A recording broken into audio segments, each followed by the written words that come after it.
It's the summer of 1945, and Japan has lost its Pacific Empire to all intents and purposes. The Americans have bomber bases on Saipan and Tinian that are bombing Japan's cities back to the Stone Age. We have fighter bases at Iwo Jima. We now have bombers and fighters at Okinawa. We have carriers raiding off the coast of Japan.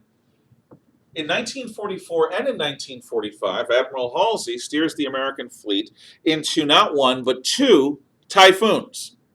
So the Japanese traditional method of defense, which is the divine wind of actual typhoons, is tried on the American fleet. And while the American fleet does suffer lots of damage, it's not stopped. We're not going to be stopped by a couple of super hurricanes.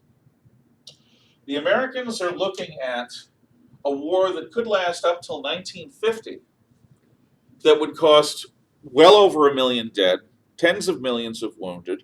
We'd end up splitting a dead Charnel House Japan with almost no people left, with the Russians.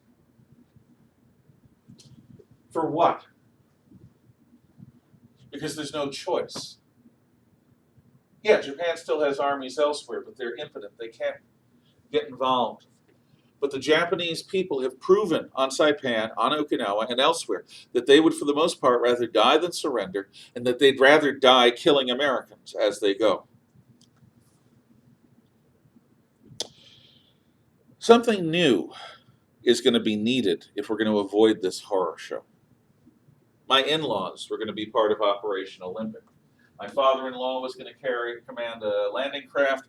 My mother-in-law was going to be on a hospital ship off the shore. And the Kikusui did not avoid hospital ships. The kamikaze would sink them just like any other American ship. They did not observe that the Red Cross meant don't shoot. Oh, no, it just made a better target. The Japanese were fighting with an absolute ferocity. Well, in Germany, in Dresden, in early 1945, Allied planners have a new idea. What we're going to do is, instead of using high explosive bombs, we're going to use napalm, fire bombs. The city of Dresden in Saxony, south of Prussia, is picked because it was lightly bombed and is therefore more pristine as a target to view the effects of this new style of bombing. And what we decide to do with the British is a completely different way of bombing. We have air superiority. So the first night, the British pathfinders come in, and with flares, they indicate the center of the city by setting it on fire with a few fires with magnesium flares. And then for the rest of the night, a British bomber stream hits the center of the city with napalm, which is gelatinized gasoline ignited. It sticks to everything, and it burns super hot. By dawn, the center of Dresden is already an inferno. The next day, all day, wave after wave of American B-17 and B-24 bombers continue to firebomb the heart of the city of Dresden, intensifying the inferno into a crucible-like firestorm. Night 2, the British continue. Day 2, the Americans continue. Night 3, the British conclude. The firebombing of Dresden kills more people than any atomic bomb. It creates a firestorm so strong that people miles away from the city center are sucked out of their holes, their underground aircraft bomb shelters, as the doors are sucked off by the incredible suction at ground level, because the fire eats oxygen. And therefore the air is sucked in, and therefore people are lifted off the ground and sucked miles into incineration, or they're sucked out of their aircraft, anti-air shelters. Others are simply roasted into ash underneath the ground. The firebombing of Dresden is recounted in Kurt Vonnegut's Slaughterhouse 5 because he was a prisoner of war on the outskirts of Dresden and is an eyewitness. I am not sympathetic to Vonnegut's point of view, not at all. But it's something that, for the sake of completeness, you should read, probably. It shows what it's like to be on the receiving end of such a horror show. Remember, the Germans and Japanese started this with the terror bombing of civilian targets in China, in Warsaw, in Rotterdam, London, Coventry, dozens of other places. They are reaping the whirlwind, and it's a horrible wind, a wind caused by a firestorm. The firebombing of Dresden is a great success from Allied standpoint, in that unlike the conventional bombing with high explosives, it actually has the potential to break the morale of the German people, which is something that regular bombing didn't do, and it also has the potential to really stop a city center from being used for any kind of productive activity.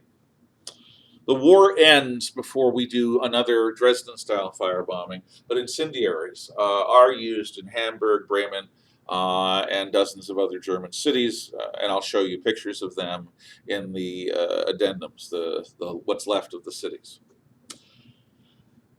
Later, in the early spring of '45, we try the same tactic on the city of Tokyo.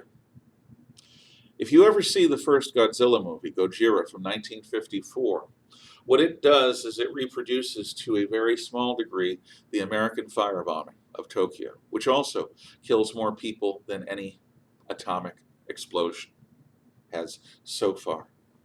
The firebombing of Tokyo, we're very careful not to bomb the Imperial Palace, but everything around it is consumed and turned to ash. And unlike Germany, whose cities are largely made of brick and stone, the Japanese make their cities, in those days anyway, mostly out of wood and paper. They burn better. You don't need atomic weapons to destroy cities from the air. You just need napalm and a willingness to use it. And we prove that. I say all of this as background because since 1945, there has been an industry among the academic world to be self-critical of the United States for developing and using the atomic bomb on Japanese people.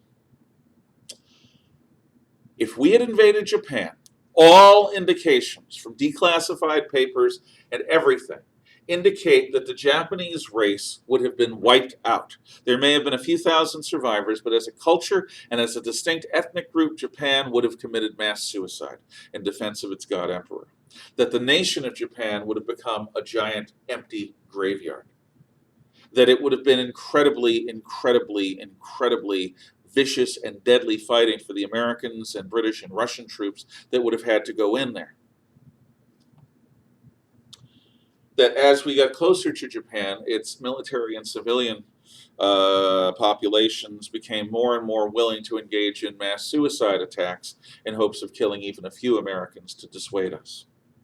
And we had already begun using napalm in firebombing attacks.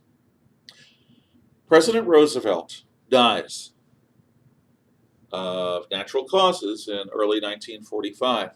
President Truman is told about the atomic bomb. And the test at Alamogordo, New Mexico, sees Dr. J. Robert Oppenheimer, the head of the American Manhattan Project, which is a group of international scientists, including Enrico Fermi, who built the bombs, testing them for the first time. At Alamogordo, New Mexico, there was a theoretical possibility that the atom bomb would burn so hot that it would ignite and combust the oxygen in the Earth's atmosphere, creating a firestorm that would kill all life on Earth. But that was unlikely, so we took the chance. At the Trinity test site, talk about a creepy name, we detonate the bomb. And as J. Robert Oppenheimer observes the first man-made atomic mushroom cloud, because of the intensity of the heat of the bomb, through his heavy mineraled glasses, he quotes from the Bhagavad Gita, the Hindu myths, "I am become death, the destroyer of worlds," which is the destroyer god's line. As the first atomic fireball goes over New Mexico and pollutes part of it with nuclear fallout, which is something we don't even know anything about yet. So now we know we have a super bomb. And the question is, what do we do with it? The Germans have surrendered. So now it's just the Japanese, but the Japanese are crazily defending their homeland. Well, there are some people who say we should just tell people about the bomb and let the knowledge of it sink in. There are others who say what we should do is invite everyone, including the Japanese, to a demonstration where we will bomb an unmanned island off the coast of Japan to show the Japanese and the Russians and everyone else what kind of bomb we have. And if you don't stop fighting now that you've seen the demonstration, then we might have to use it on people. No, President Truman says, we have a weapon, we're fighting a war. How could I look a mother of a dead soldier or the wife of a dead soldier in the eye and say to her as we were continuing to fight, we could have stopped the war back in 1945, but it would have involved using a new kind of weapon that seemed kind of terrifying. I couldn't do that. President Truman decides to use the bomb on Japanese cities. There are only 2 of them that are ready at this point. So, the first of them is going to target the Naval Academy town, their version of Annapolis of Hiroshima.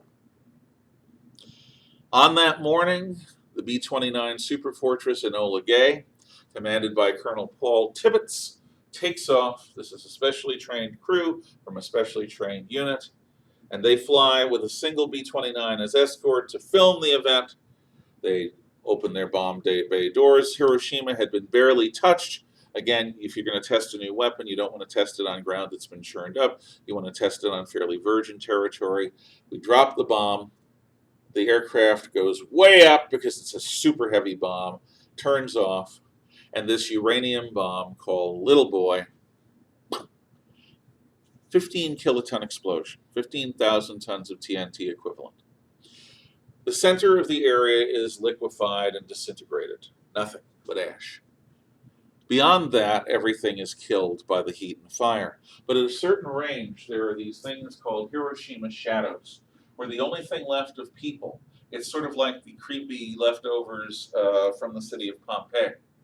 You see shadows of people on the wall, which is where the momentary existence of a human body blocked the blast that bleached the wall behind them. The center of Hiroshima is destroyed. The Japanese fight on. The army says it was a trick. Several days later, we target the only Christian city in Japan, or the only city in Japan that has a sizable Christian city, the city of Nagasaki on Kyushu. Fat Man, a plutonium bomb, is dropped, and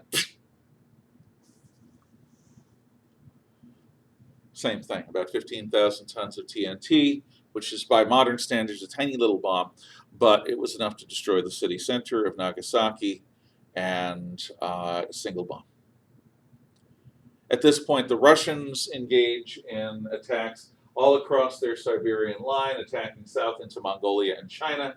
They attack north into Sakhalin Island, and the emperor makes a decision.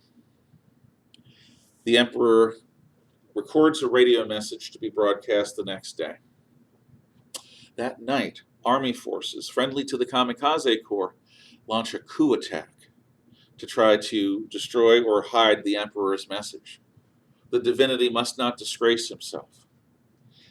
The army was not going to allow it.